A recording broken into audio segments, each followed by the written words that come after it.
words and opinions you are about to hear are of the hosts and do not reflect the management of CaveRadioBroadcasting.com. Good afternoon and welcome to Down the Rabbit Hole. Today's Thursday, June 9th, 2016. You're listening to a Gen Pop Media radio production. My name's Howard. I'm here with my buddies David Hooper, and David DiBiase. We got John from the... How's it going? Happy hour? I'm sorry, bro. That's all right. I'm sorry. Kathy brought a friend with her, and we got Kenny taking care of things as always. Hello. How are you guys doing? Besides the fact that we all agree that traffic is brutal. Yeah. It made my migraine worse. I am telling you, I was slipping back into old ways on the way here. Yep.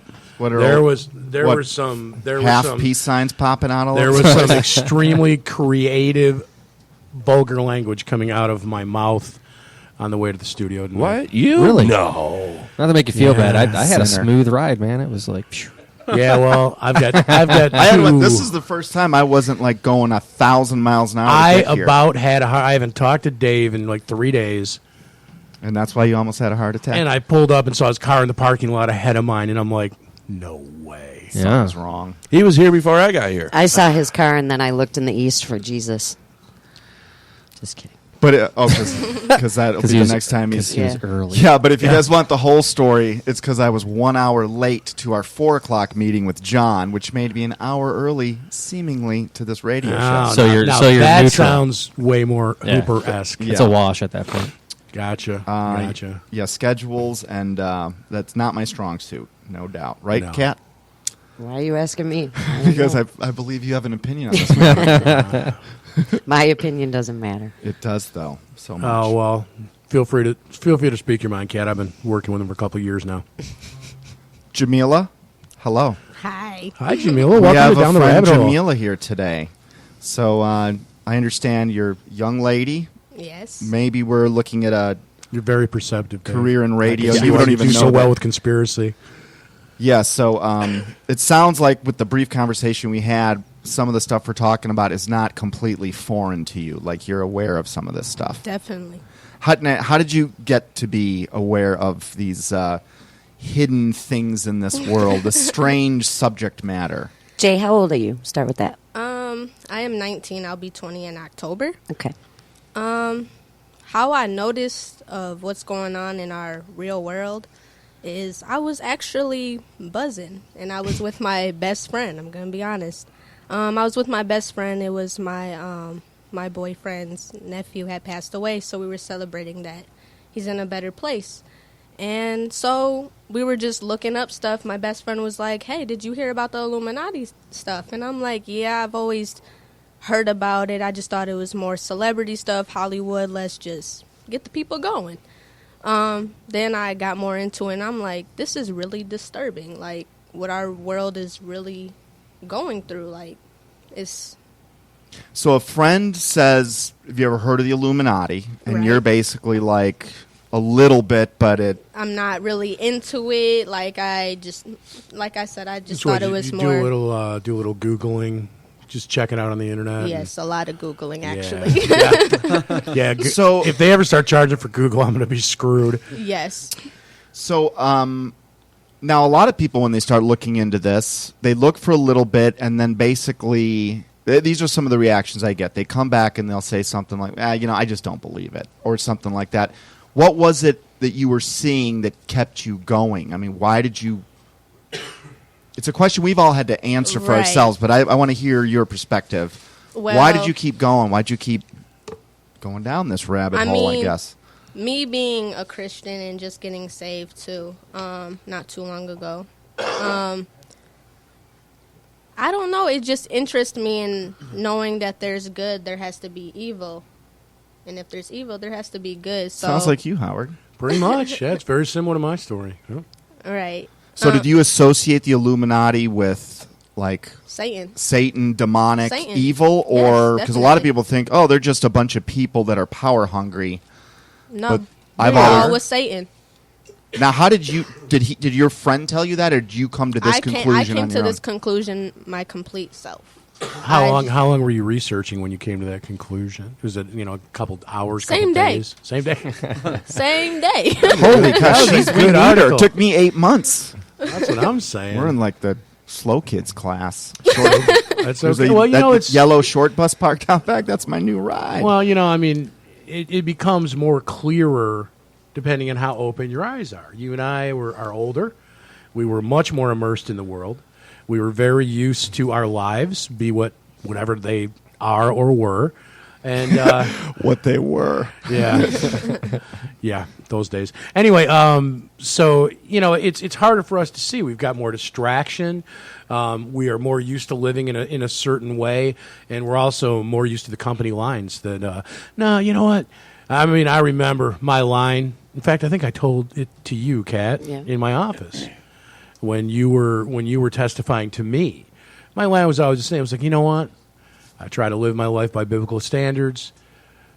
I have issues with the church. I'm not going to do it. I think in the end, on Judgment Day, I'm going to be fine.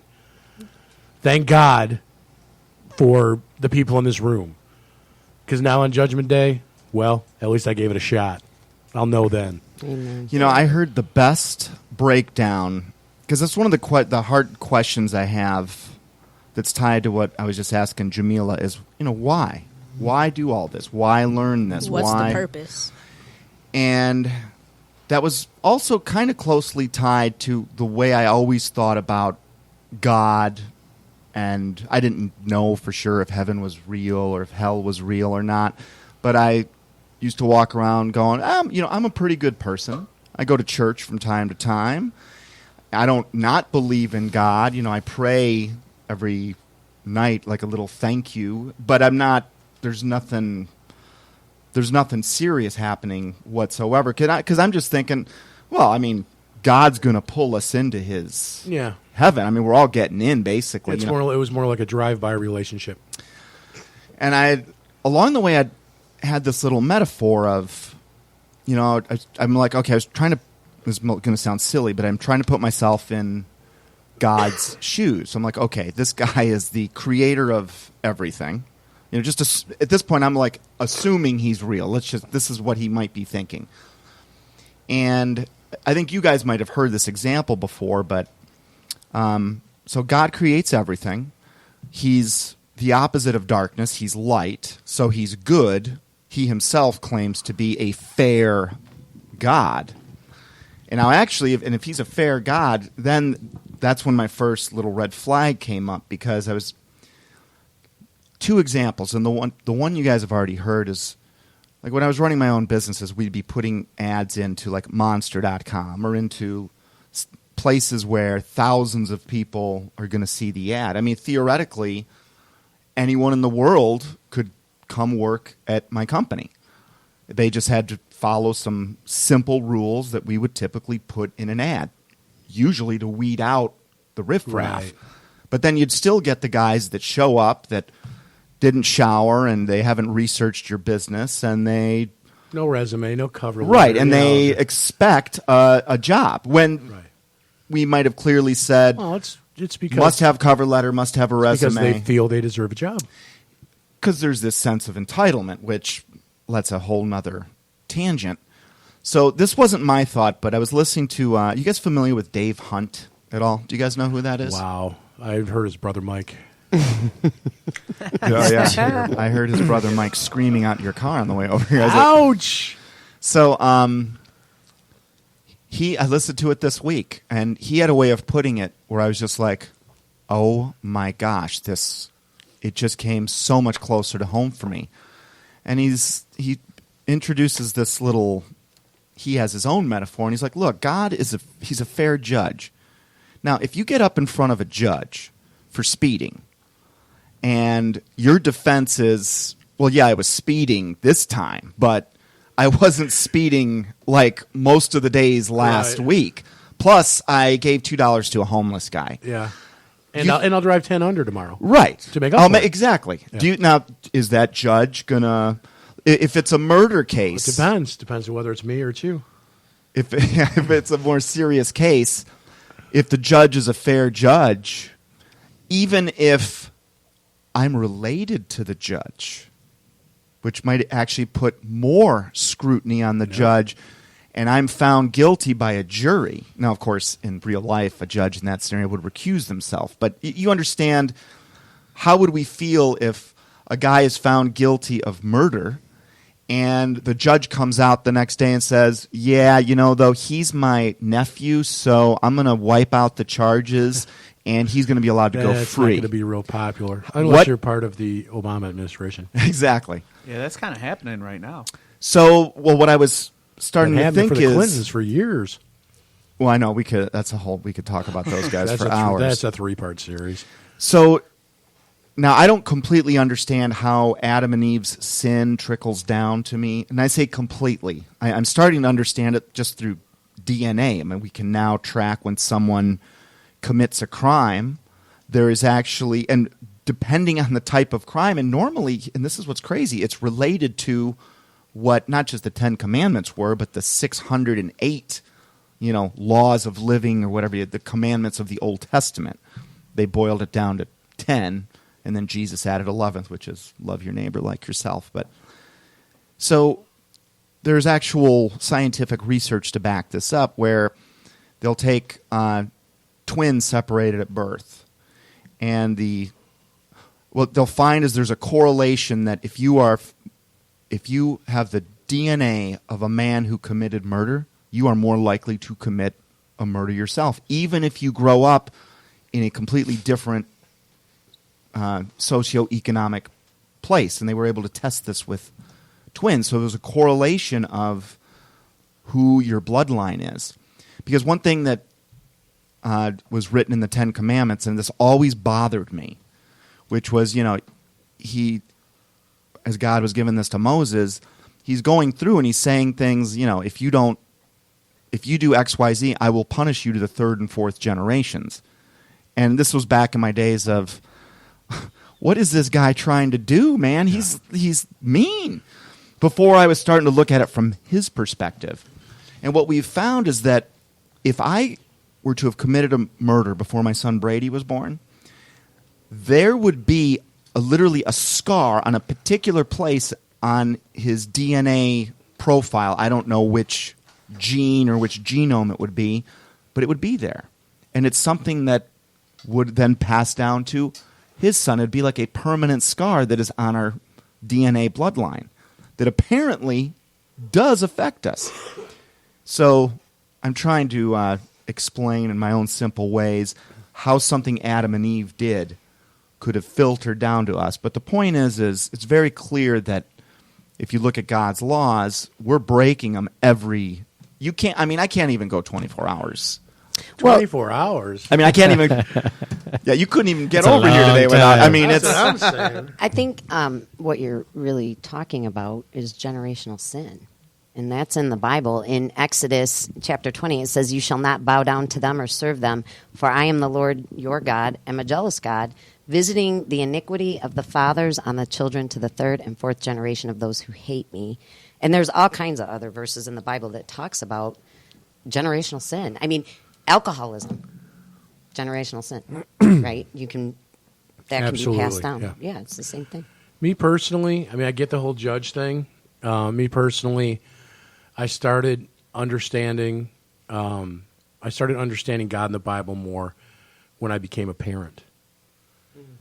Because no matter how ready I thought I was to be a parent, no matter how much I thought I had it together from parenting my friends' children, my nieces, my nephews, my godchildren, I was in no way. You are not prepared to have a child until you have a child. And if you are the first, you're prepared after that. You know what to go for. But when you have your first child, it's nothing like you think it's going to be. And it was trying to, as I've said several times, it was trying to raise my son correctly that made me look more into finding a church, trying to deal with some of the struggles I've had my entire adult life with God and with religion. It wasn't with God, it was actually with religion. And go ahead, Kat. Well, most people, that was my issue, was with religion. But it's confusing at first. It is. Of course it is. Yeah. And it goes back to, what you were saying about, I'm a good person. Well, according to who? Or according to what? Right. You know, we all feel like we're good people, but according to what? You know, there has to be standards. And I was so guilty of this before I was saved. Whenever I had an inkling that maybe God might be true or real, the last place I looked was in the Bible. I would Google all around it. And I mean, that's ridiculous. The only way you're going to get the truth is to get into the book that holds the truth. End of But story. I think it's important to have a support system too. Oh, of course. Oh, of course. You know, I mean, of I think if you're coming in from nowhere, I don't think you do nearly as well as when you are surrounded by believers that are much farther in their walk than you are to kind of help guide you. You know, and you just pray and you use your intuition. You know, you listen to God's voice and you know who to listen. You know, it's like, you know, I have a lot of friends that are I've been blessed with many friends, and many of them are Christians. And you know, I mean, they're all good people, but there are some whose advice it rings a little more loudly in my ear than others. And those are the people I go to for my guidance. And then when you get that advice, the only place to go with that is to test it against the Word of God. Absolutely. And yeah. Absolutely. Yeah. But again, you know, I understand a lot more. I am way less upset about Old Testament events now that I'm a father. Because when you understand why some of these things were done, he's murdering people on a mountain, and you know, okay, well, you know, I don't condone it. But if you go back, and we're not going to get into that on this show, but everyone in this room knows why the things I'm talking about happened because the people disobeyed God, and that's why the people on the mountain were there. It's kind of like those people were like ISIS today. Exactly. I mean, the things that they were doing, they were no one's sacrificing got a problem babies. if we go knock. Right. Well, no American has a problem. If Well, we're there's gonna, a distinction. When God came across tribes that were genetically contaminated, that's where we get the stories of him ordering his prophets or his kings to go in and wipe out every man, woman, and child. Now, before I understood there was the issue of protecting a genetic code, that made no sense to me. Now it does. He does also punish for evil, like for what ISIS does, and the child sacrifice to Moloch. But that's one of the biggest things that people have to get over in the Old Testament is, you know, if he's a loving God, why is he wiping out entire races of people? Right, and since our good old buddy Satan pretty much controls everything that comes out of that TV set, it's going to be really easy to confuse anyone and throw out a few out-of-context blurbs going, what the media God's does. evil, he murders people. Whose side are you on? You pick the sentence out of the paragraph that suits your point of view, and that's what you hammer. Yeah, and if you're not well-versed in it, your only hope is to is that I now believe it. I mean, these are hard words for me to say, words like saved or Holy Spirit, and I still even have a problem with it because they have this connotation in our society.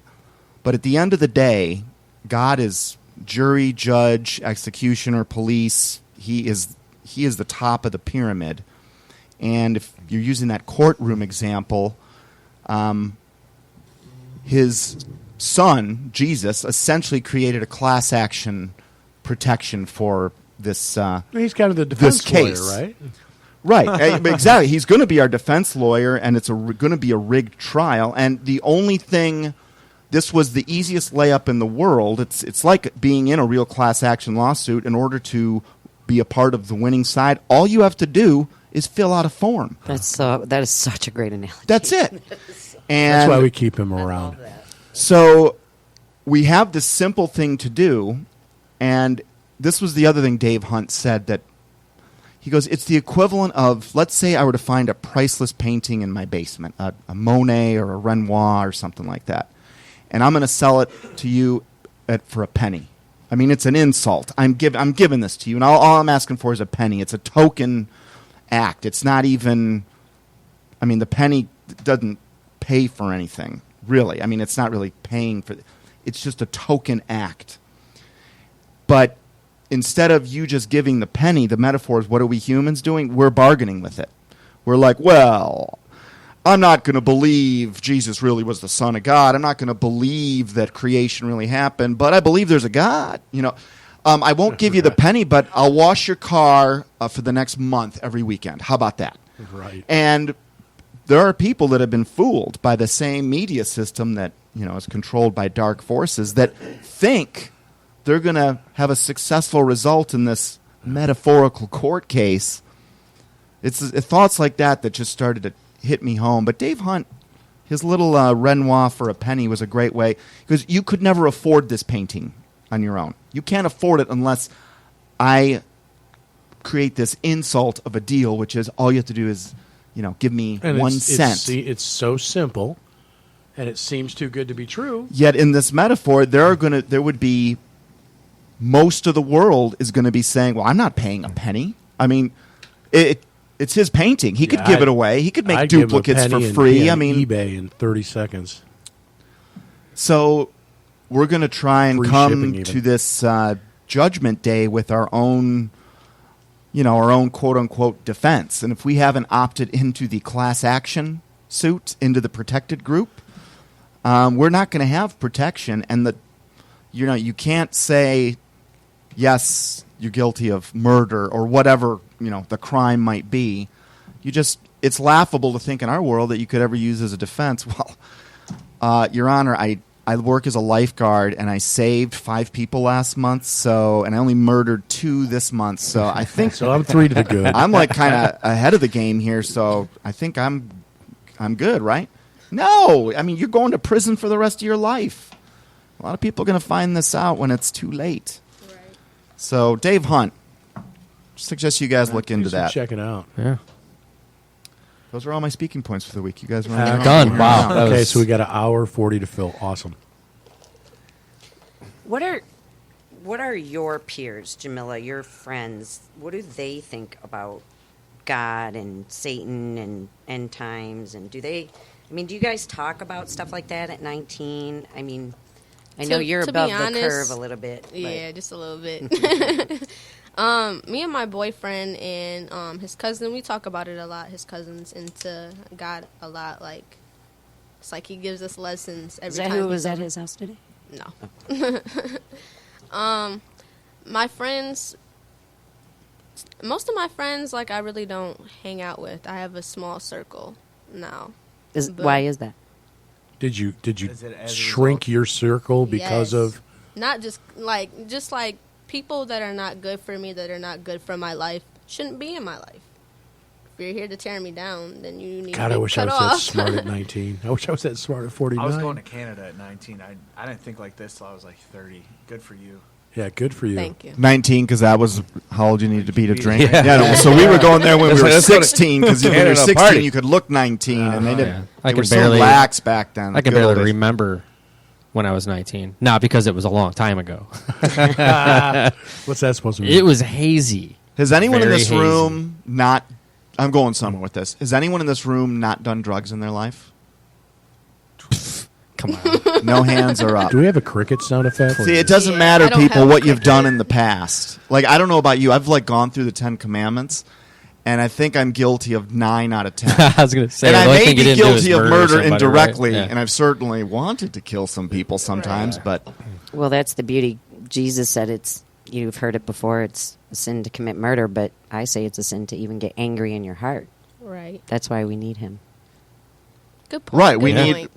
and somewhere along the way, this, and I do want to get an understanding of this, and I'm praying for it, but somehow his making a blood sacrifice and in a sense vouching for us and giving us this little get out of jail free card is all we need to do is take it from. He actually wants to give it to you, but people will actually fight him.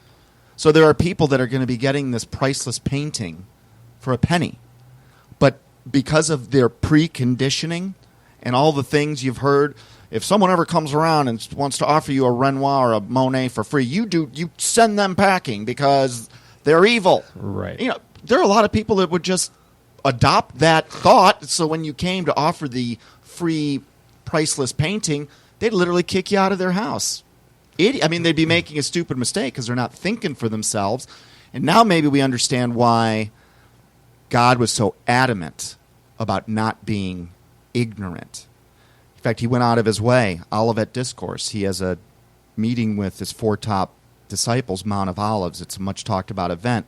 They ask, hey, what are going to be the signs of your coming when all this happens? Every time they ask him that, how does he start off the sentence? What is the first thing he always says? Do not be deceived. Don't be deceived. The Bible's not, it's not some freelance, just writing off the top of your head. If that is the first thing that comes out of his mouth, that is the most important thing in that sentence. Absolutely. I mean, without a doubt. And I never got that. I'm like, be deceived about what? But then when you start to first, I mean, we didn't all go through it as quickly as Jamila did because, I mean, I had to start, for me, 9/11, and this was weird. I'm finding, it took me 8 months to finally put it together like, oh my gosh, all these conspiracies, they really are true. That is the real world, and it's being run by these evil people that are claim to be in contact with demonic spirits. Where did I hear that story before? It took me 6 to 8 months once you testified to me and were basically holding my hand and leading me down the path, and it still took me 8 months to get there. You came to it on your own. You know, my walk just came out of you telling me, well, you know, it led me to this, and I'm like, oh, because I got some questions. And I wasn't comfortable talking about this. I didn't know we could, you know. Right. And then, so it's like I was already so now open. you're on a radio show talking about it. Yeah, exactly. Well, you know, God's plan. It's not mine. Yeah, it wasn't my. There's nothing we do on this earth that's like that we do. Oh, my plans get messed up We every have to make day. choices, that's for sure. We have got to make Definitely. choices. Yeah, absolutely. choices There is are some free harder. will involved for sure. There are. And I still think that is the reason. That is the reason why we're going through this. I think what's important to God is God does not want us. Do you want your child to love you because they're scared of you? You want your child to love you because they love you. Yeah, you also want. You them want to be, them to make a choice. You don't want them to love you because they have to or because they depend on you. You want them to love you because they have decided you are worth loving. That was another thing of this fair judge metaphor that I was thinking of, which is if some guy, by the same token, if some guy comes into my company to apply for a job and hasn't done anything, but just has this sense of entitlement, the flip side of that is, do you think God is going to, you've got to have freedom of choice, which Kat brought up. And I think that's what causes all of these problems. I mean, Yeah. but I think that will be an eternal condition of having a place where there's free choice. And the type of kingdom I think that he runs is one of free choice. You're there if you want to be. There's no gun to your head. And by the same token that you can't expect to just walk into heaven at the end of the day, I think you could expect that God is not going to make some eternal decision for you that you yourself didn't want to make because he thinks he knows better. I mean, he does, and he's trying to get you to choose it for yourself. But he's not going to just magically pull you out because... Well, I think that the first war in heaven that we've talked about, where Satan was cast down and all the angels fell with him.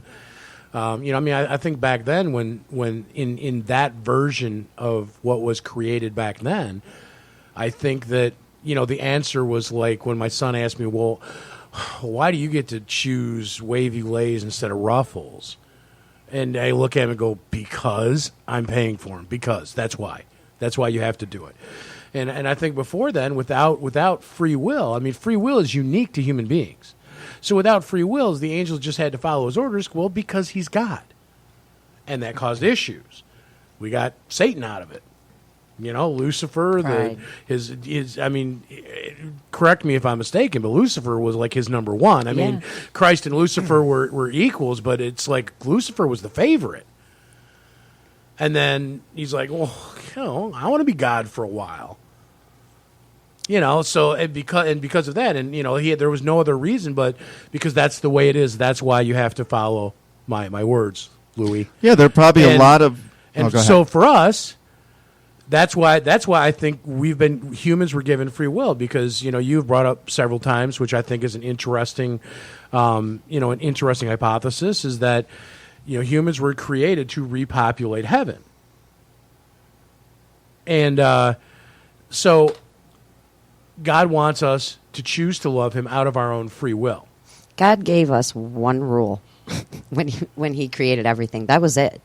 I could get on board with a God that only had one rule: don't eat from the tree. I mean, that's all we had to do, right? But He our had perspective one is rule. different than Adam and Eve, Right? But he just had one rule. But to your point earlier, too, I think what prevents a lot of people from coming to God is because they're scared. And your analogy of understanding Him now that you're a father is spot on, in my opinion, because for a fact that you could go home and take all his belongings, put him in the backyard, and light him on fire, right? You wouldn't even need a reason. You could just go ahead and do that. If that's what's going to be best for him in the long run, no problem. But why don't you do that? You know what I'm saying? God could take away. I mean, people don't want to come to God because they think come to that point He's yet. going to take my job, He's going to take my car, He's going to take my fun, He's going to take. He could do that regardless if He wanted to. He's God. But that just shows you how long-suffering He is and how merciful He is. How patient. Yeah. How patient He is. Absolutely.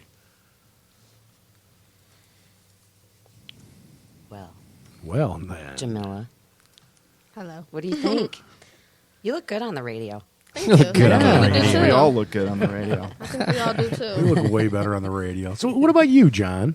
What about me? What? Well, I mean, where are you at? And we've had some conversations, With, but you haven't where am I really at? come right out and Where am I at confessed or with what? testified with the whole About God what? thing. I believe 100%.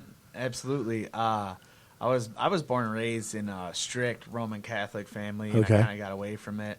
I moved to Las Vegas, and there was a pastor that I really liked, and kind of got me into it. It was weird. Wait, you went to Vegas and got closer to Jesus? That's awesome. That's the That's first amazing. time I've ever heard Yeah. that. Man, ever. there's an awesome church, and his name's Judd Weddle. If you can, it's just the way that he breaks it down and explains everything. He's very, very interesting guy. If you can, watch one of his sermons. They're all over YouTube. Definitely check him out. But yeah, I got into it. But you know what? Actually, conspiracy theories is probably what got me the closest.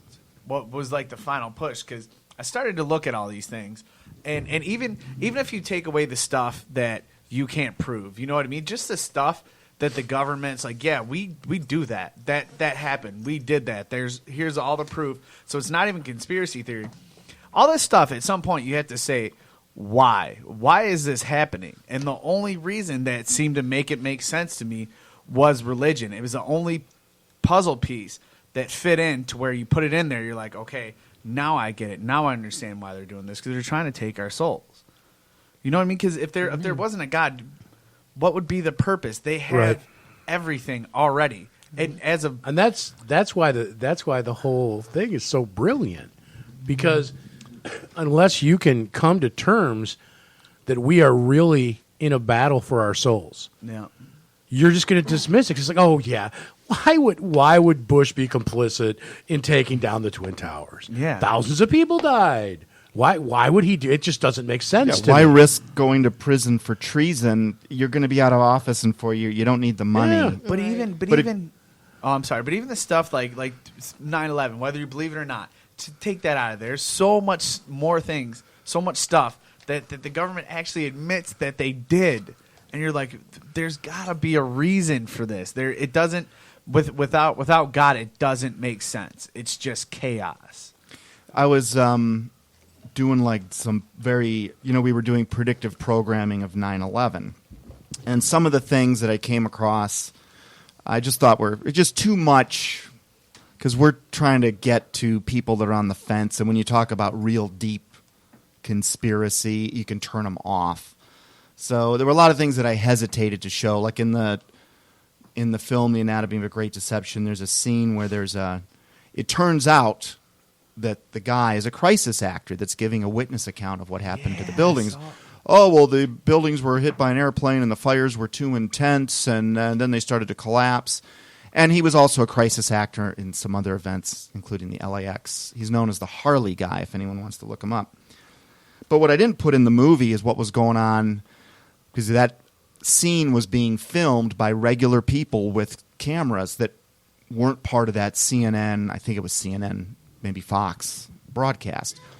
But there was a handler there, and it was literally a man in a black suit, black man too, but there were a few of these guys with a little earpiece, I mean, right out of the pages of a sci-fi movie. And when they were off camera, that is when they weren't recording the interview, it was obvious he was running this. Right. And you could hear him yelling at the CNN reporter going, don't ask that question. You're here to just get his thought. Now, you, Mr. Crisis Actor, you need to do this. I'm getting pissed off. Run the camera. Let's get this right. A lot of people also, that was the stuff that you didn't even put on because it's so hard to get your arms around. They wouldn't believe it. Rudy Giuliani's driver. Do some research into him. Now, he was it seems a much, and I forgot the guy's name, maybe someone can Google it, but Rudy Giuliani's chauffeur was apparently some Illuminati defectors. Somehow this came out, and I'll get some attribution when we put this online. But he was much higher ranking and more powerful than Rudy Giuliani. And you can actually see at a press conference where Rudy Giuliani's asked a question, and he looks back to his limo driver like asking, how do I answer this thing? And the limo driver does a very subtle like nodding of the head, and then Giuliani turns back and then answers the question. It was very clear through visual cues that this guy was the one that was actually in charge, not Rudy Giuliani. By the time we're seeing this, it'll be online, so I'll have the clip attached to it. So this was a long-winded way to get back to, this is very deep, 9/11. I think Jamila had something she wanted to interject, but she's being more polite than we are. What did you want to say? So, I was just on Google. And one thing that came up was Illuminati confirmed. And they even have a website to join the Illuminati. Tell them what you were talking about the celebrities on the way here. So one of the things that me and my best friend discovered too is celebrities and their ultra egos. I guess AKA their demons that are inside them. One of them being Nicki Minaj. She has 3 ultra egos. She has Roman from her first album, Pink Friday. She has Martha, and she created a new one for George Lopez called Rosa. So then we got into more of, the top 5, and it kind of broke my heart to know that Michael Jackson was part of the top 5. Beyonce has Sasha Fierce. Hags, yeah. Yep. And the way they talk about it in interviews, it's like I get on stage and something takes me over. Yeah. Like I'm not even in control. You can see Katy Perry's and it's like crazy because Nicki herself admits it too. She says Roman is conceived out of rage, like he wants to stop, but he can't. He wants to come out. People have brought him here that he's here to stay now. And another person to be part of the Illuminati is Rihanna.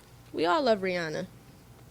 But Good Girl Gone Bad was, I guess, her ultra ego. And Eminem.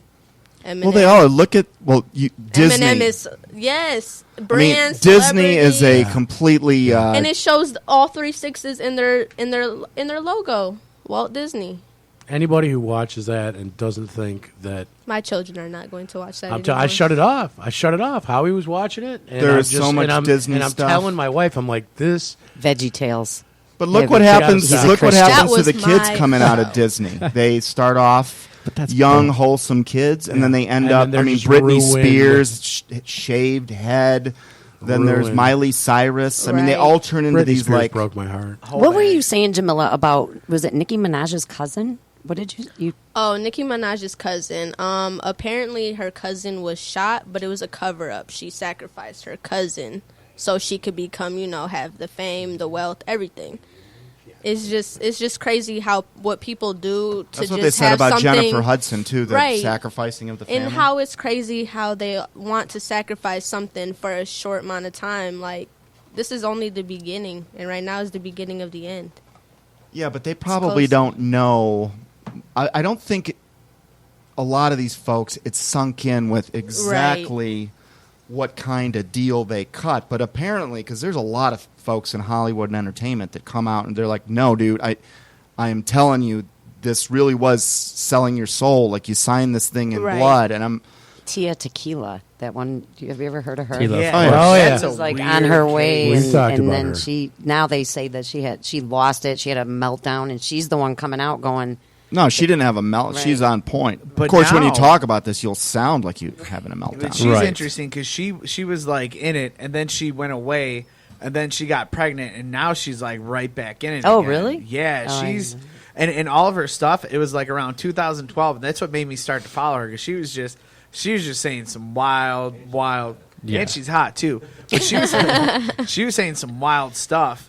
And like now, if you go on her Facebook page, all those posts are deleted. really? So I don't know, like maybe she had a kid and someone got to her, but she was talking against Alex Jones, and that was the first time I've ever heard anyone say anything bad about Alex Jones from a different perspective, you know? No, there's a lot like in the circle of Christians, which is inside the circle of conspiracies. Right. A lot of them will have a problem with Alex Jones, but just what does the tree? What type of fruit does the tree bear? Knowledge. And at the end of the day, I'll bet you Alex Jones has done more to get people to God. Absolutely. And he certainly helped me. I don't know where he stands eschatologically or religiously or whatever you want to call it. Well, he says he's a Christian, so I know, but now that like I am really one, I don't know why he wouldn't be more out with No, that. maybe I think that's why that's- Glenn Beck got into trouble because he Yeah. became a Christian along the way. He's like, holy cow, you know, this is isn't Glenn Beck a Mormon? who knows? Well, so Anyway, got sorry. a little sidetracked, but I wanted to get back to a comment you'd made. And John, I don't even remember the comment, but I remember this was the point I was trying to get to because we were talking about deeper 9/11 right, like how it all predictive fits in. programming. So the Rockefellers, David Rockefeller was involved in the setting up of 911 as an emergency. And I've never thought twice about this, and I've heard a few people say, oh, that was done and, you know, as a preemptive, it was planned because they knew 9/11. And, you know, back then I was rolling my eyes going, whatever, that's just too crazy. But as I've gotten deeper into it and we've done all this predictive programming, it's obvious that the powers that be knew what was going to happen and when. And so I went back and looked at this David Rockefeller. He was on the cover of Business Week, Newsweek. It was 1967. It was actually... And that's when 911, like dialing the number, was put into play? So that's when the 911 number went into play. And the time on his clock on the magazine cover is 8:55, which is 9. You get the small hand on the 9 and the big hand on the 11. 9/11. Right. If you unfold the whole magazine, there's clearly, this is before the towers were built. This was that they had just struck ground or were about to strike ground. You could see someone not representing the Twin Towers at all, but it's clearly the Twin Towers on the back ad of this, which, Howard, you know, in printing, it's all done on one sheet of paper. The outside cover of a magazine, both the front page and the back page. And then someone else brought up this point, and like, well, think of it like this. Back when 911 was established as our, and I don't even know what I believe about this, but here was the counterpoint. When 911 was established as an emergency number, this was, I think, 1967, 1968, 66, somewhere in there. Keep in mind, we had rotary phones. Why would you make an emergency number? First of all, it should be 111 or 112. Or like in England, it's 999. Even that, you know, Because on Right, a right. rotary Go through the phone, whole yeah. thing. But Yeah. 999 in a lot of ways makes more sense than 911 because when there's an emergency and you've got sweat or blood or whatever and you can't see the phone, I mean, we've all been there. Like, could you really go? Right. You've got to go looking for the right hole. It's not, the numbers aren't close to each other. And I was just thinking, who made that decision? How the heck was that? At some point, when the system was about to go, someone, I don't know who, but someone must have said, shouldn't we use some easier numbers here? Right. So what happened that they would make it 911? Because 111 was available, 222, 33. How about just 9? You dial 0 for the operator. But then Just you get a one lot. number. That's a good point. So they went out of their way, and now, on a rotary dial phone, the 9, it takes forever. You got to. I don't know if you guys remember rotary dial. You guys are too young, but it's I just remember. I used to get all the way. pissed and push them. Awesome. And when you'd get one wrong, you're like, oh, And then you got to start over. damn it, Yeah. starting over. Yeah. Yeah, I was thinking about that when I found out that England was 999. I was like, it makes, and this is nowadays. I don't know when theirs came into play, but I was like, it makes more sense. Like, why would you have to go from a 9? And it's like 9's here. The 1 is the farthest away from that as you could possibly get. It doesn't make sense why that. It was weird, but I never. And I'm sure they will tell you that it's to avoid accidentally Right. dialing it. Yeah, really? How many people in their Happens life have a ever lot, accidentally dude. dialed 222? Right. Or accidentally Right. dialed 111 in your whole life? How many Right, people have yeah. accidentally dialed something as simple as the operator? Right. Come on. This says I know. AT&T. But yeah, but that's what they'll tell the sheep. The sheeple. What were you saying? Well, according to this article, I don't, it doesn't mean it's right, but it says that AT&T is the company that proposed in 1968 that the numbers 911 should make up the new emergency phone number. And guess what? They're a part of the Illuminati. Yeah, too. exactly. Who do you think controls? I mean, What was their reasoning? Atlantic. Well, that's Is it Atlantic Telephone and Telegraph or American? Atlantic. Well, they were like the premier communication company in the United States. You don't think that company is absolutely under the control of the same people that control our media? Totally. And that's how they do it is, AT&T is the one that was behind it. Well, yeah, that's the banner they came in under, but who's the guy making the decisions in the back? I'm sure there will be stuff about how that number was created.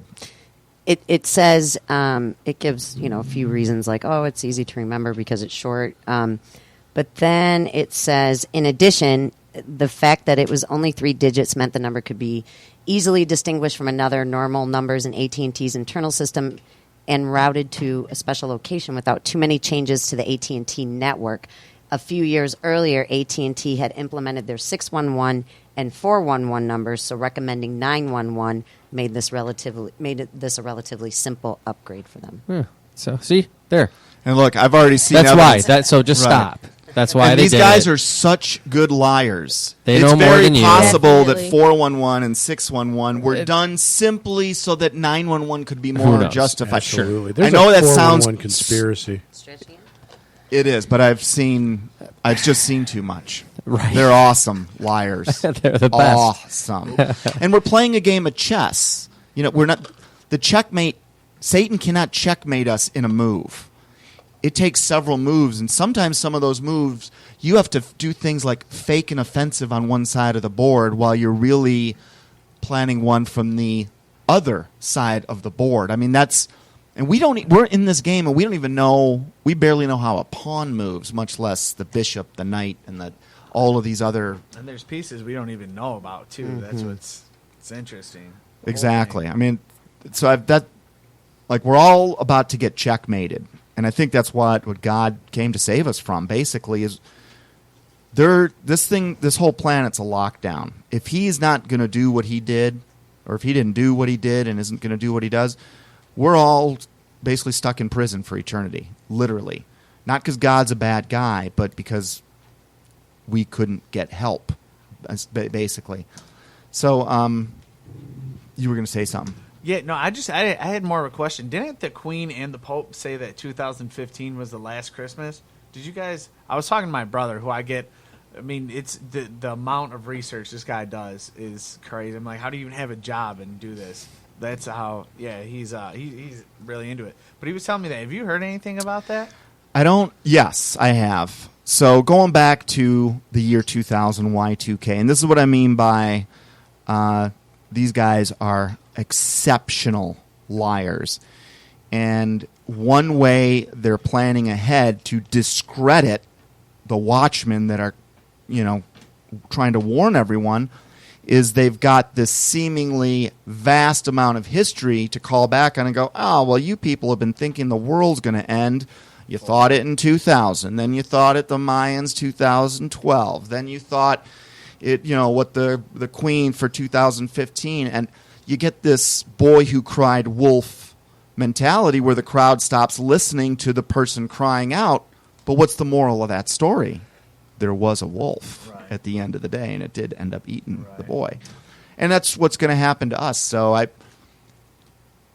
when the flat Earth thing came out and it's blasting away in popularity. Yeah, it's making its rounds for sure. And that is one of those things where I'm not completely decided, nor do I really care what the shape of this thing we're on is. But it would be a great way for them to get people that do what we do here to discredit themselves by adopting a false positive, by adopting a planted conspiracy that's, there are alien bases on the moon. Right. Mars is a prison planet. Personally, I think that's all satanic lies out of the pit of hell, but out of the pit of NASA, I should say.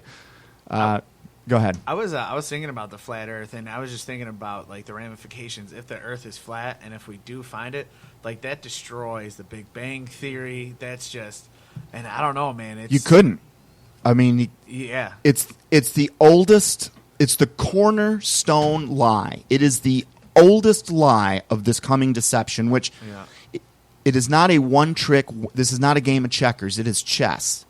So that lie, which Copernicus was used to spread throughout the world, or suspected lie, I should say, that was simply Satan's, one of his first pawns moving out. That was the white going first. The cornerstone move, because you can't have an alien invasion from another planet if we're not even on a planet. So the first thing we need to do is get real small, which solves some other problems, because if we're this little solar system on the outskirts of the Milky Way and we're just in one of these octopus tentacles, how important can we really be to God? And even that first move went against the church. The church was up in arms when he was saying that. You know what I mean? They're like, there's no way, blah, blah, blah, blah.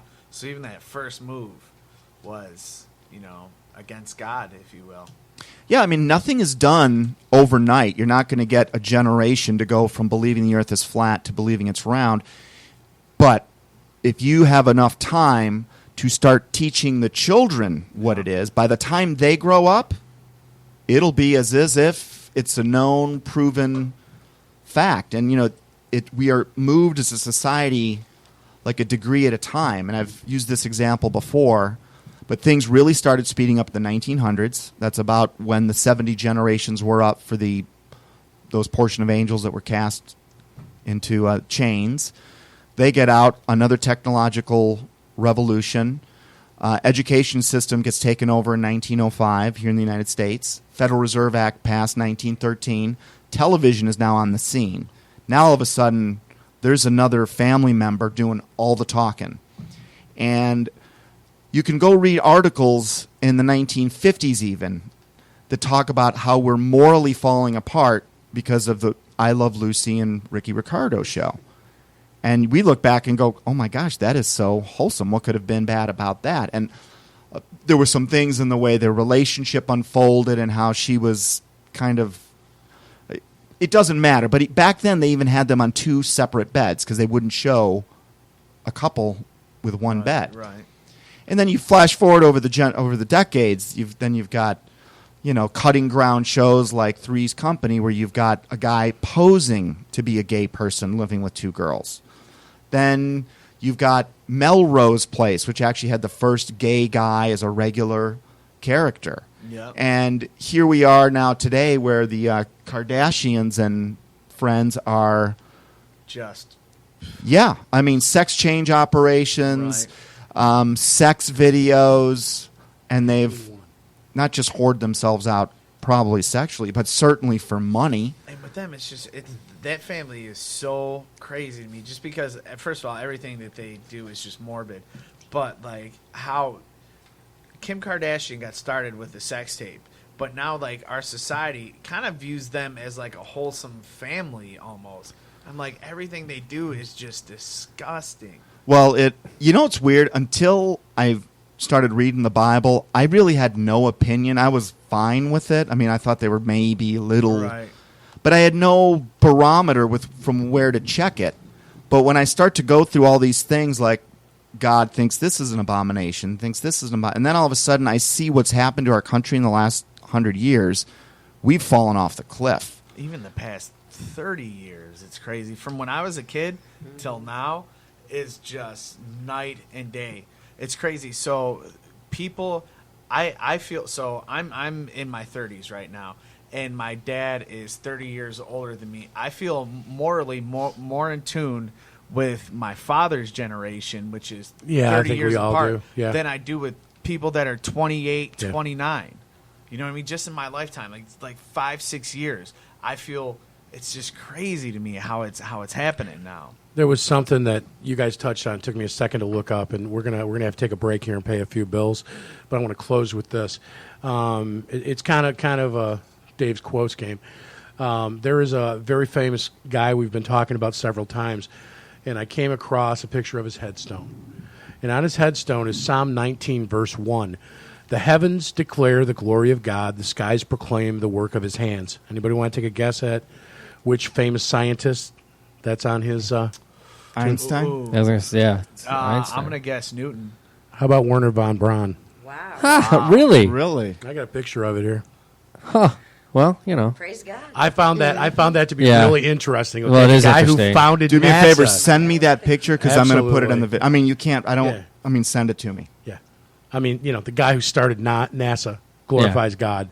Well, I mean, or mocking. Him. well, It he depends how you could be look at it. mocking, but I cracked up when I came across that in my NASA Well, when you're research. in the spiritual world, you're closer, I think, to finding them than if you're just asleep and don't even believe there's a spiritual world. Those people have a long way to go.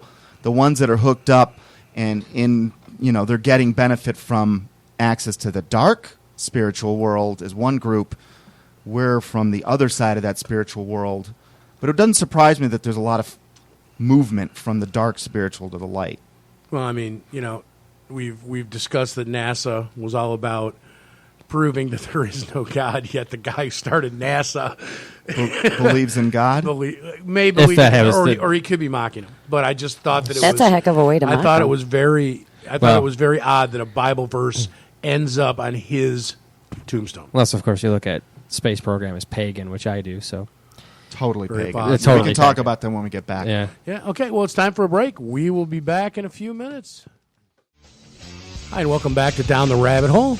We're having a interesting discussion with our guests in the studio today, Jamila and John, who have joined us. And, as always, the stuff we're talking about, we know we get out there, we change topics a lot, but there's plenty of stuff to research. And I just want to compel everybody to do your own research. We would hate it if we made a mistake and you carried it forward. So just please do your own research. Don't trust us. Feel free to.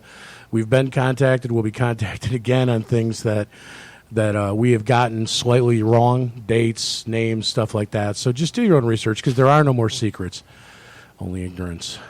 Yeah, one of them was last week because I was doing the production work on our show from May 19th, and we were talking about Nazi internment camps and death camps, and I'd said that there were hundreds of them, but there weren't. There were like less than 100, but there were a lot more than like the 3 Auschwitz and Buchenwald, Right. the famous ones. So yeah, we'll make mistakes like that. Absolutely. Don't Don't throw out the You were told you were bathtub off, dude. with- The Nazis weren't that bad. They didn't have hundreds. They only had 100. I know, but Stupid they, mistake to call you out on. Sorry, I just had to. Well, my point is as I'm saying that, I've got a map of all their camps. I'm like, there's not 800 of them on here. What was I thinking? What was I smoking that day? What was I smoking that day? I don't know.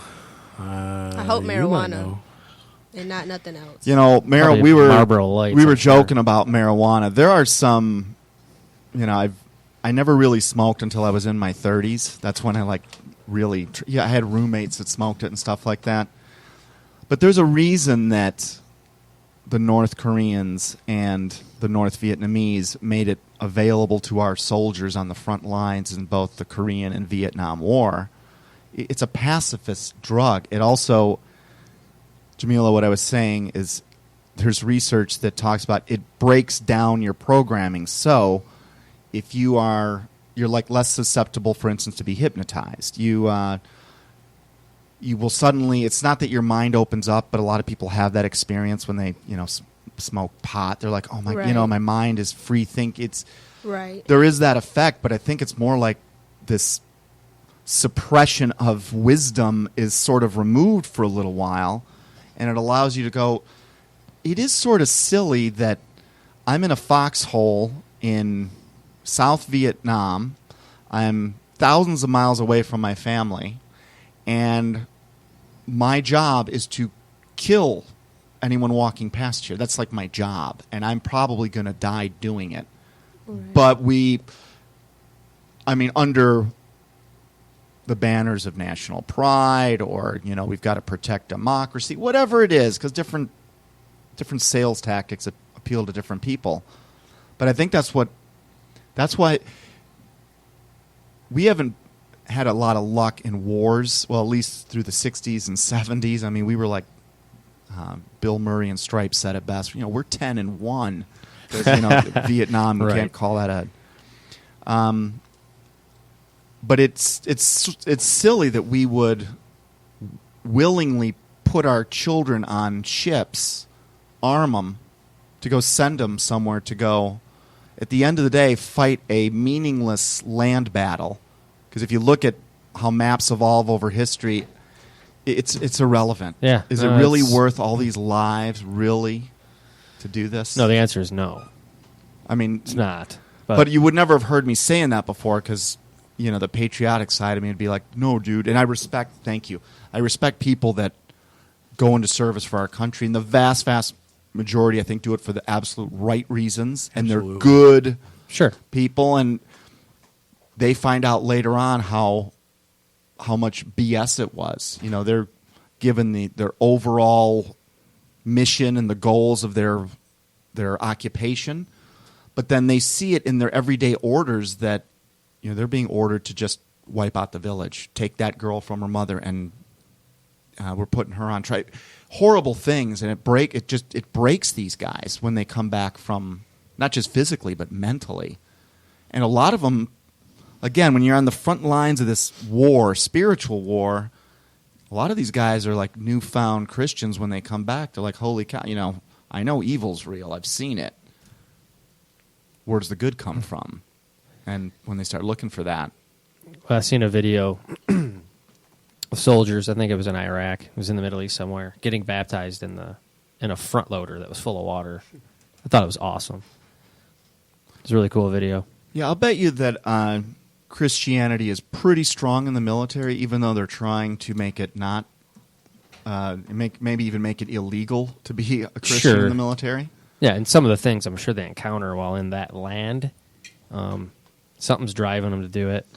Why is it that they say there are no atheists in foxholes? I mean, Yeah. why do we innately know that there's a greater power when we get right to the doorstep of death? Always.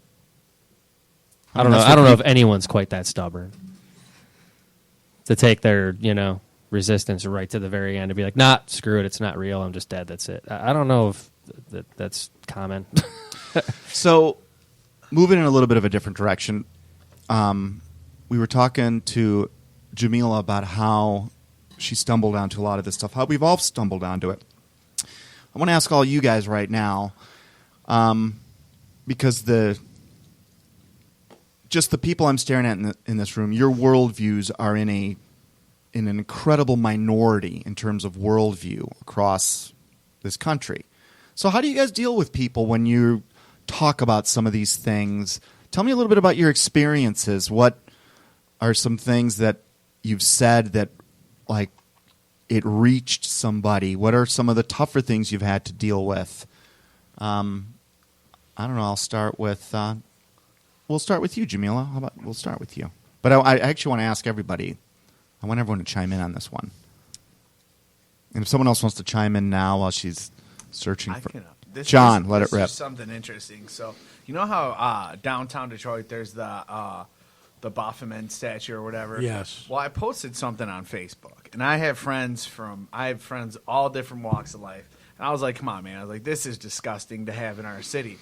And I started getting into arguments with people about this.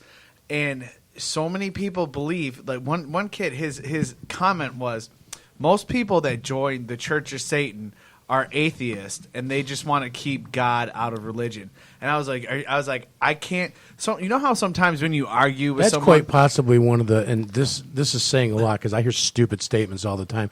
That's one of the dumbest statements I have ever heard. Howard, you and I have a mutual friend that yes, we do. believes exactly that. So I probably had on this one thing. I probably had over 120 comments, and I just had to get rid of it because it was just this was day long. People going back and forth, and it was just taking up just too much of my energy. But that probably had the most likes, and it was. And you know how sometimes when you argue with something, they'll say something that you totally know is not right, but you don't call them out on it because you're like, I'll just save it for later. But this, I was like, I have to stop you right there. I was like, that is the stupidest thing I've ever heard in my life. I was like, you're telling me people are joining the Church of Satan to get away from God. I was like, you don't think religion. that they would have to go through any of the rituals or sacrifices, and man, and it's just how stupid people are. Well, it takes a lot of faith to unbelievable. be an atheist. One of my best friends is an atheist. He doesn't hate God. He just doesn't believe that he exists. In fact, he agrees with the principles of Christianity. But not too long ago, he went from being an atheist to an agnostic just by me asking a couple of questions. The first one was, I drew a box on a piece of paper, and I said, let's just pretend that this represents all the knowledge of everything ever. And he said, okay. And I handed him a pen, and I said, now shade in what you know. Because he's he's a very book smart guy. And so he shaded in about a quarter of the box, and I said, isn't it possible that God is in this area right here that you didn't shade in? And he had never good. I thought like about that. it like that. I like that. In that moment, he went, you know what? I still don't buy, that Jesus rose from the dead, but I can't deny So wait, that this guy there isn't shaded a possibility. in a quarter of all of knowledge he thinks he knows. He really does, and Wow. he's I yeah. for me, Maybe you know what? My goal is to get him on the Tip show. pen By dot, the way, Jeez. seriously. I'd have That's thrown like, a speck of dirt. Yeah. That's like looking out your window of your kitchen, and when I do that, I see some trees and a lawn. Now I can't see canyons and mountains and oceans and icebergs, but you know they exist. yeah, I know they exist. Well, I do actually. The Grand Canyon's not really there. Just kidding. Was that a NASA photo? But in a lot of ways, so we're being told to look out, through this window, but now it's a television set, and we can't imagine what is beyond the borders of that TV because we get most of our worldview from that thing. But they have that thing. What we get, it seems like this wide array of, all ends of the spectrum are covered, but it's all within a very safe spectrum for the powers that be.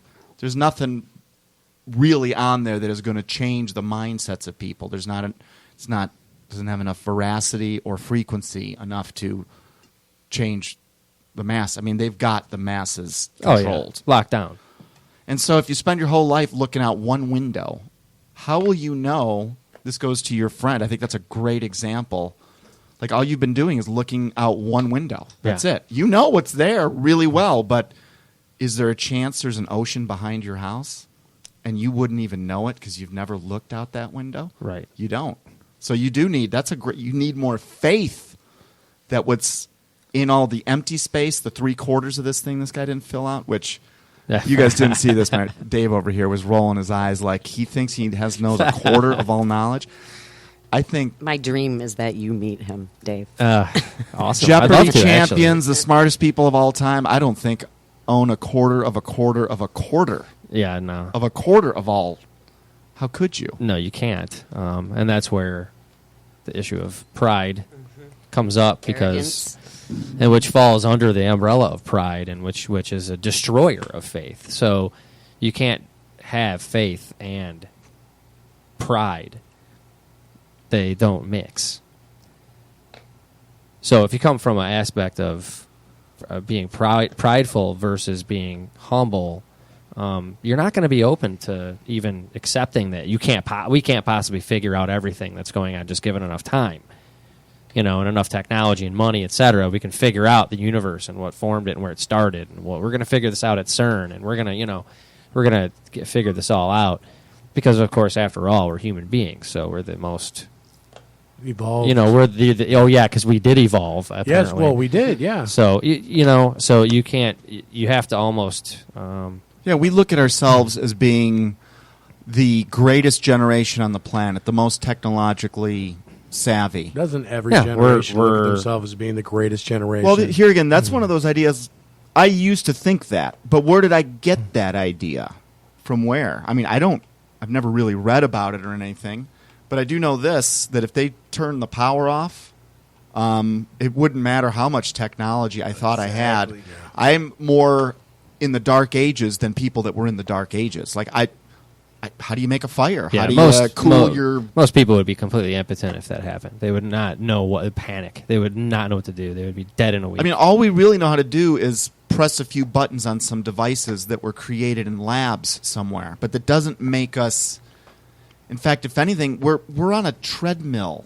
All of us. I mean, we don't have time to even breathe. We're on a hamster wheel. Yeah. We're on a radio show now, and we're still even checking our texts while we're on this radio show. Not that there's anything wrong with that, because we have that technology as a society, but does it make us better? Does it make us more moral? Does it... No, I think it's had the opposite effect, in my opinion. Totally. Yeah, it's had the opposite effect. It's actually made people dumber. It increased the disparity between the wealthy and the poor.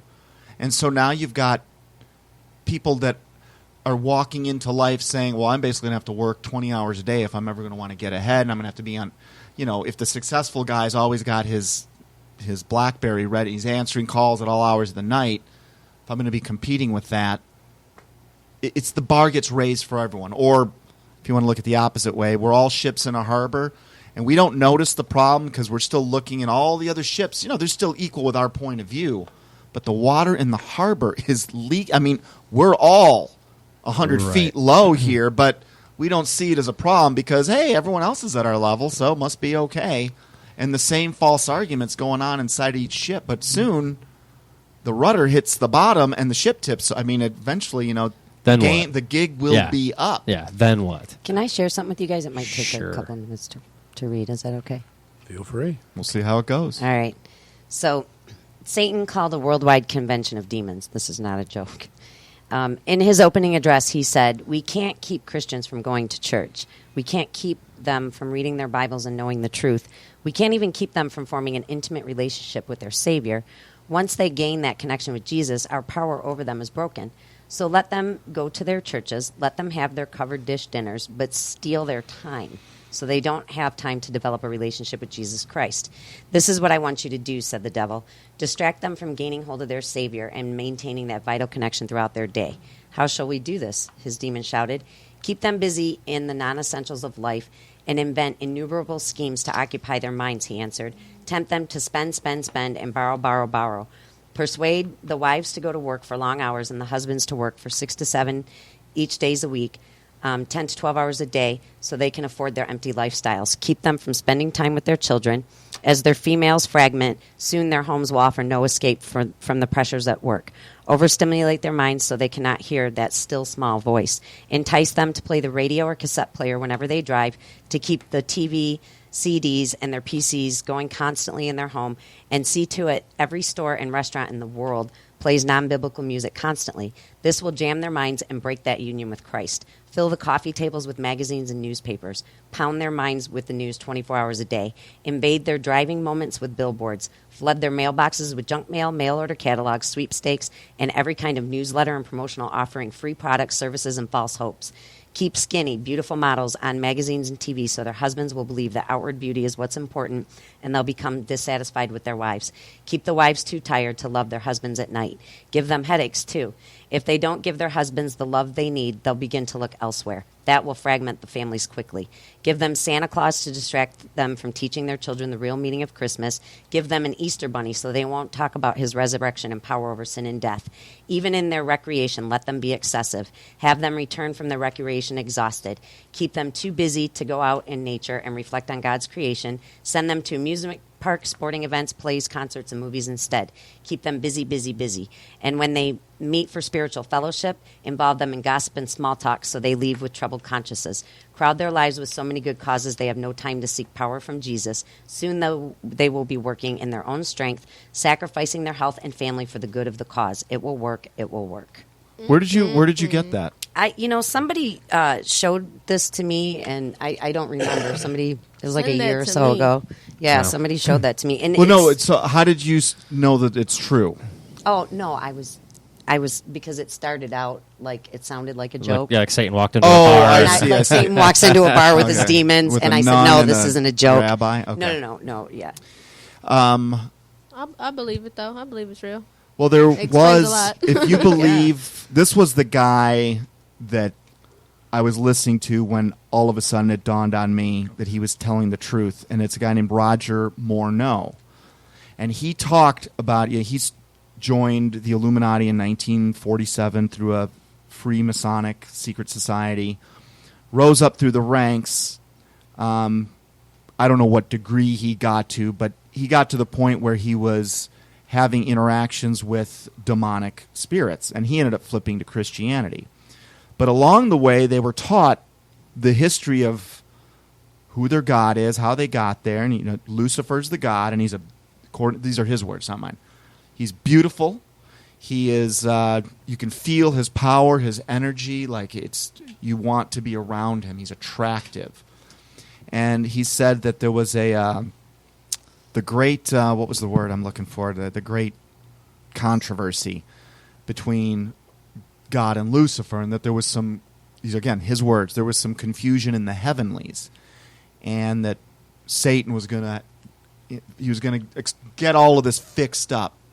And as part of this, he talked about having what he referred to as an actual meeting in the 1700s called, and I want to say it was Satan's Great Council, something along that. Maybe you can Google it, but apparently in the 1700s there was another, let's call it a board of directors meeting, with the dark side, and very similar, Kat, to what you just read. He said, "Look, we're about to have another industrial revolution, and we know how that works." And he's starting to get everyone prepared, and we're going to pound this New Age movement and reincarnation and dead spirits and ascended masters, and even talking about how we're going to use this fake, we're going to use our demons to fake being what would turn out to be our modern day UFOs and aliens as part of this massive deception, all leading up to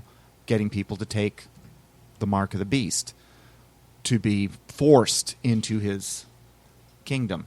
So it's not out of the blue. Like there's some, there are some credible people that have actually talked about the fact that these meetings occur somewhere, somehow.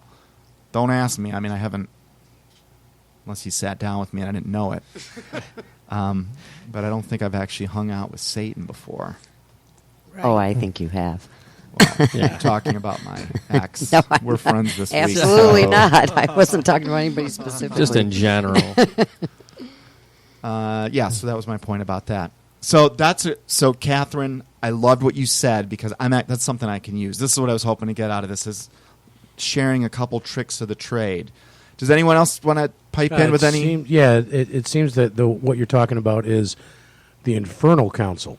Okay. Oh, I've heard of that. And it was in the 1700s. And Satan presided over it. You summarized it well, but it is called the Infernal Council for those people who want to look it up and research it more that's deeply. what.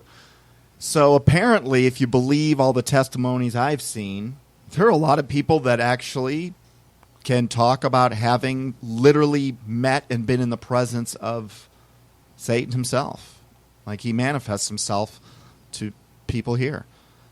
Again, based on a lifetime of television, that's like a surprise to me. But if you read the Bible, it's not. It actually says he's going to be there. In fact, he can disguise himself as an angel of light, so don't get tricked. That's it. He's not going to show up with, a pitchfork and horn. I mean, he's going to show up looking like a combination of Brad Pitt and Denzel Washington and all that. I mean, he's right.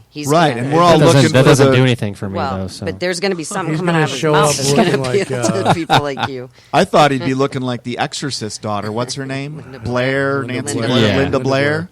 Yeah, it won't be. No. Maybe it should be obvious if you're tuned in enough. You're like, wait a minute, this is okay. This And is even too good. even the description of Satan in the Bible makes it sound like he was just like so beautiful. We can't even wrap our heads around the beauty of Satan, which is why it was so easy for him to. I mean, come on, they're in paradise, and he got a third of the angels to go with him. He must have been one charming guy. We were talking about parents earlier, and I totally get this now. But it's if you want to make a bad person, give them what they want. Yep. If I'm a father, and so I used to actually think about these things. So let's say I have a successful business, and I've got a bunch of kids, and I've got a few choices. What's it going to do to my kids and to my business if the minute they think they're ready to, be in the company as some VP or, some high-level position? Because, every 21-year-old, I frequently see the children of inheritance and entitlement expecting that it should always be that. And some of them are morally the worst people I've ever dealt with. Does anybody want to talk about that kid that got caught raping that girl behind a garbage dumpster? Did you guys hear about that? Where did he go to? He went to a. Yeah, I heard about that. He was a swimmer at an Ivy League school. I forget which one. Brown, maybe. No, I could it be was wrong. But that's a classic example. I mean, this kid, he's like 18 years old. He went to an Ivy League school, and he got drunk and he raped this other girl behind a garbage dumpster. He was caught red-handed, so there was no. And now the media's screaming white privilege. I mean, he just got a smack on the wrist, and Daddy has a lot of money. And his dad said, "I don't think that my son's life should be ruined because of 20 minutes of time." Jeez. Like, let's not even talk about Unlike what the he girls. did My dad- to that girl I mean, Because really, her like- life, she'll be able to forget that exactly. 20 And you minutes. Her should life read. is You should great. read her victim impact statement. It's online. My dad It's always long. would say, dude, if the police call me for drunk driving, I'm telling them to leave you in jail. And it happened when I was 16, and he did Yeah, sure. tell that to the cop. He's like, let him rot in jail Yeah. for the night. Family, friend, cops, he ended up driving me home, so I didn't stay the night in jail. And I'm thankful for that because I learned the lesson without having that put on my record, but it should have been. And my dad stuck to what he said. Like, he was like World War II generation. So I was thinking, if I've got this big, this dynasty of business, and I've got 3 sons. I mean, you guys tell me which kid you'd want to work for you. Tell me what the effects of each type of kid would be on the kid and on the business. The first kid is the kid we'd probably all want in the business, which is he assumes nothing. He wants to change his name to go into the company because he wants to make it on his own, not on Daddy's coattails. He's willing to work long hours, and because he's the boss's son, he's going to outshine everyone. Not do what many people do, which is if you're the boss's son, you don't have to work as hard. Then there's another kid who thinks other kids get their daddy's companies. I expect to inherit my dad's business, and they walk in with that sense of entitlement. And if you're the dad that gives it to them, like if you let your son all of a sudden be a 23-year-old, and these are real stories from my past. Like, I know people that this has happened to. you're going to bring in some 22, 23-year-old kid to be VP at daddy's company, and he's going to inherit a staff of 10 people that have been working there a lot longer. You're going to have like a miniature rebellion on your hand. They're going to be like, I'm not working for some young punk. Like, there's no respect there. It hasn't been earned.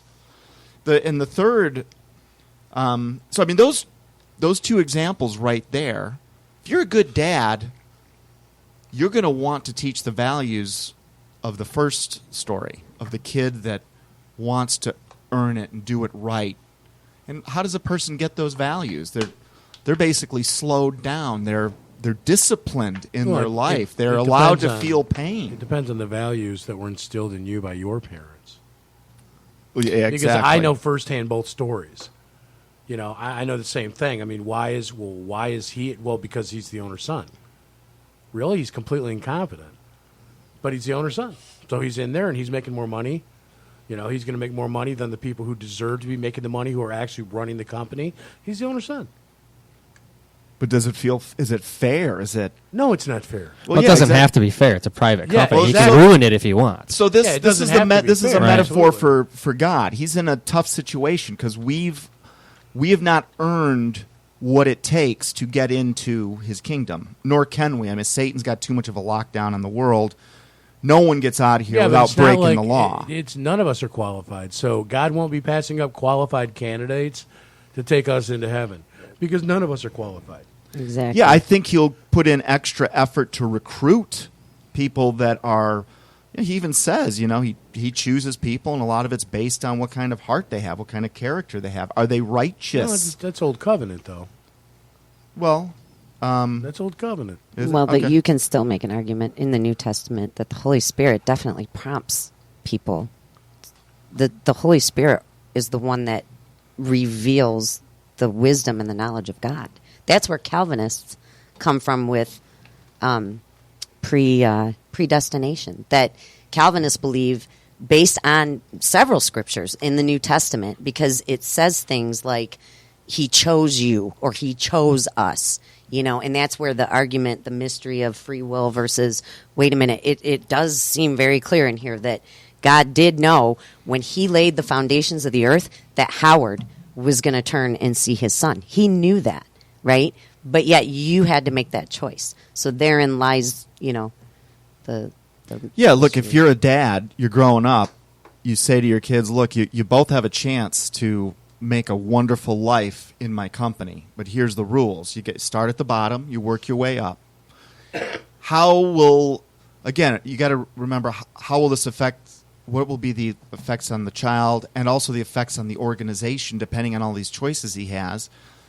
But what sort of response do you think he'll get if he goes to his children with a gun to their head and says, no, you're going to work for me, and I'm forcing that on you, and you don't need to go out and see the world. As bad. Yeah. Well, that's, and again, God. This is Right. These are all metaphors for how I believe our relationship with God really is, which is we're given every freaking possible chance. But if we turn our back on it, the same way if my son didn't want to work in a company I started, then go into the world, get beat up a little bit. prodigal son. Yeah, and that is covered for sure. But I think that answers this, because I could never understand why we're not just all taken up to heaven. You know, why shouldn't we? He made us. We should go to heaven. He's going to send me to Well, I heaven. think a lot of it we'll never understand. Wait, you mean all of us, like right now, or do you? Just like, you know, everybody makes it. No, before I was Yeah. But you said it had yourself. a relationship. You know, I don't even. Those are some of those buzzwords I don't like. I know, me too. Before I knew what was really written in that book, I figured just about everyone's going to heaven except for maybe Charles Manson and Osama bin Laden and a few other guys. Like, Well- you know, it was like that. I think what it is, you know, when we talk about the Ten Commandments and all the Levitical law, you know, it's country club rules versus family rules, right? So it's not like all the Israelites showed up and said, God, we want you to be our God. And he said, okay, here's the rules. This is what you got to do. You're in the club, but if you screw up, you're out. That's not how it worked. It's like a family, right? When you had your son, you didn't have a list of rules laying around that were a condition for Brady to be your son. You had your son, He was automatically your son. He was automatically a part of your family. But in order for Brady to understand what's expected of him and the nature of you as his father, because you can tell a lot by a person by the rules they set, right? You can tell a lot about me if you ask people who work for me. What is she like? What kind of rules does she set? Well, that tells you what kind of person I am, right? And that's what that is. And so God gave us the 10 Commandments to show us his nature and also to say, look, you can't cut it. And here's your standard right here. This is your standard. This is how you know if you're good enough. You're not, because you're a liar. You're a thief. And then Jesus came, and man, he raised the bar. Again, you've heard it said it's a sin, and if you commit murder, I say it's a sin if you even get angry. Well, what? Jesus, that makes me angry just hearing that, right? Right. That's why you need a Savior. And that's why he came. Good stuff. Well said. Good stuff. Good stuff. Good stuff. Anyone else have any anecdotal stories of running into what's funny, Howard? Not I. He remembers me when I was 15. No, I always. Yeah, right. No, I mean I always get a lot. I always get a lot when Kat finally decides to talk, and I'm very thankful that it's the that she's Spirit talking giving to me us today. stuff to say. That's why I interrupt a lot. Very true.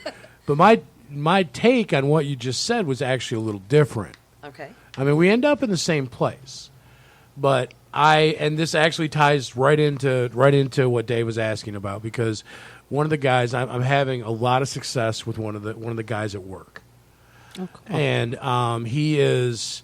I mean, he's right there. He believes in miracles. He believes, he needs to get over that hump. So we've had some incredible conversations. We both end up in there on Saturday a lot. And we've had some incredible conversations. And I'm making progress. And he's told me how much he appreciates the conversations and that he feels like he's getting closer. And when he first came to me, when we first started having a discussion about it, I just asked him quite honestly, because, I just use my own experience. There was a point when Dave said to me, well, what is it you don't get? Quit your whining. What do you tell me? What don't you get? Oh, I don't get this.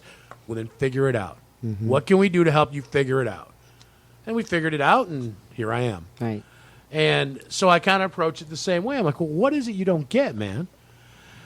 And he laid out a few things. I don't remember exactly specifically what they were. And I tried to explain some during the dialogue. And after about the second or third session, and again, this was the Holy Spirit working through me, and that's, I know he does different things with all of us. But the way I explained it to him that made the most sense to him, that has brought him the closest to making a commitment, was you don't have to understand. The good news is that the Old Testament, when God gave us the Levitical law, okay, it was too hard. Mm-hmm. Nobody could measure up to that standard. They couldn't get it. And God watched us fail time and time and time and time again. But it was done on purpose. Not God was never hoping we'd make it. He was showing us that we had no chance. Well, I'm just telling you, I'm just telling you my take at that time that I thought pertained to the story. Yeah. And so we failed time and time again. The Israelites failed. They couldn't do it. So being a loving father, if you've given your child standards that they can't live up to, what do you want to try and do? You want to still keep the standards high, but you want to try and make it so that success is actually attainable. And so God loved his people so much. He's like, okay, I was a young God when I made up the Levitical law, and we're still going to keep to that, but we're going to give him a get out of jail free card. And the get out of jail free card is Jesus Christ. That's my son. And I'm going to send him down there. He is going to suffer and die to forgive all of their sins. And they still need to adhere to the law. But at that point, I asked him, I said, do you believe that Christ is truly the Son of God? He's like, absolutely. Absolutely, I do. I'm like, do you believe he died on the cross for your sins? He's like, yes, I do. I'm like, then you're good. Yeah, that's Romans 10:9 right there. I mean, you're good. And I mean, again, that's just my infantile, in biblical understanding explanation. Was that, because they talk a lot about the covenants when you're looking at the New Testament versus the Old Testament, and that was my very simplistic practical application of New Testament versus Old Testament. Well, if you look at it, Howard, too, Well said. along those lines, yes, well said, very well said. Is in addition to that, is Jesus came to fulfill the law and the prophets, and what that means is, and please correct me if I'm wrong, but it means that he came and he did it. He lived that perfect life. You're He right. followed those 10 commandments and all the rest of the Levitical law, right? I mean, with no issue. He fulfilled it. He did it. Right, He and- fulfilled the, and the description of him and the manner of death and where he was born. Is that right? I believe that is correct. Yeah. And so that's another reason why we are not under the law. Because if you try not to lie, not to steal, not to do this, not to do that, guess what you end up being? Religious. Because you get pissed off because you can't do it. And you see everyone else having a good time, and it just seems like it comes so easy for them. Well, it's because it's not anything they're doing of their own effort. When you accept Christ into your heart, you become filled with the Holy Spirit, and He starts to make it. It says it's a renewing of the mind and a transformation of your heart, and that's not something any of us can do. That's something only God can do. But to expedite that, you got to get into His Word. You have to. So, John, were you going to say something earlier? No, my point was kind of covered. Like I was going to go off what he said, but it's, no. No. That's, yeah. I think you should tell us. No, I mean, like I was going to kind of say what he said. So, I don't know. It was kind of covered. I think it was covered, I don't know actually. Do you guys want to talk about quilts? Speaking of things covered. No, I just the one thing that seems to come up a lot is people say, "Well, I just don't understand. I just don't get it." It's it's like as people, I think we really think that we need to completely understand everything. The fact of the matter is you're clearly not going to understand everything ever. So that's where you brought up being a parent, and I always, in my mind, is this connection really is the same. So how many times have you said to your boy that Dad, why? And he said, because I said so. That's why. There's really no explanation that the kid that age will understand. But you know why you're instructing him to do this. Now, he may not realize this until he's 40. Right. And he may be 7 now. So, And he might even have a temper tantrum if he doesn't like the answer. And in my mind, this is kind of the same have one when he's 40. dynamic with us, even though we think we're adults. We're really not, right? We're children. And a lot of this stuff is basically it's because I said so, that's why. Yeah. well, And that's as far as your understanding needs to get. Right, because what's cool is God even gave us a big fat because I said so in the book of Isaiah 55:8. For my ways are higher than your ways. My thoughts are not your thoughts, Yeah. declares the Lord. That's him saying, because I said so. Yeah. Or because that's just the way it is. It's just And the way it you is. You puny little human. That's what I'm going to start doing. Your ways are not my ways. Say that Instead of, Why? instead of because I said so, I'm going to start quoting Isaiah. Say your ways are not my ways. Why can't I go to the thing that my ways are not your ways? My ways are not your ways. My thoughts are not your thoughts. My thoughts are higher than your thoughts. There's something interesting I've been thinking about lately, and so right now where I'm at, I'm kind of like I'm over the hump, but I just kind of peered my head over. You know what I mean? Where I can kind of see the other side, and it's crazy. Like even since then, the change that happened. So I was telling you, I work with my friend at his car dealership. His parents. So I mean, before this, my mom was religious in my life, but just the people now, like as soon as I kind of got over the hump, the people that have just randomly come into my life, or people that were in my life but I never really knew it before. Like my friend who I work with, he has a car dealership. His family's totally religious. Like we get there, the first thing we do is we pray. You know what I mean? And then I go to my radio show, and you guys are here before. It just seems like everything is falling. It's into funny place. how that happens. You got the isn't it? hounds of Weird. heaven It's on you. Very, very interesting. Yeah, I found people that I dealt with on a acquaintance and more level coming out of the woodwork the second I was willing to talk about God. And it was like relief on their faces. I mean, they were just like, really? You want to talk about God? Sweet. And yeah, there's a lot of things going on, man. I noticed the opposite effect too. Well, and it's so funny how People I gotta go haven't away. experienced that. It I haven't does. experienced I mean, that yet. Yeah, And it that's has. what- What'd you say? I missed. If you I noticed the polarize opposite people. effect too, where people just kind of That's where, like, when You people know, tell me, "Oh, Jesus Christ is, went off the is deep unity and he's love," I'm like, "Well, yeah, but he kind of came here to, get people to pick a side." He even said, I think somewhere he said, "I came to divide." I mean, the second time around, it doesn't come in peace. he came in but as no, a the lamb. first time He's he coming even back said, as a lion. "I've Yeah. come here to divide." I mean, I'm going to ultimately pit father Oh, against mother. son, brother against brother, and I see that happening in my family. Like, it's like when you realize what he said is true, and anyone that's on the fence, i.e., in that gray area, once you realize what's true, you see where they're headed. You start to get a little exasperated. Like, come on, dude, wake up fast Right. because we're running out of time here. And it Whenever brings I get out that way, some emotion. I'm always reminded of me, though. I mean, Yeah. 3 years ago, I didn't believe any of this. I thought it was all, 4 years ago, I thought it was all a bunch of crap. And so I always have to remind myself, it's like Family Guy. Oh, you mean that thing you just found out about and now you're willing to live your life for? Like, you just found out about it 2 minutes ago and now you expect One of the everyone things to... I find very Right. frustrating about the whole about the whole ordeal is that there are so many people out there that claim to be Christians. Right. I'm a good Christian. Being the good Christian I am, ... fill in the lie. Okay? And there are so many people out there that are claiming to be good Christians that there are dozens of people in my life that are good people and receptive to the idea, but these quote-unquote good Christians who are full of it have contaminated it. And so, I understand this is how it happened to me.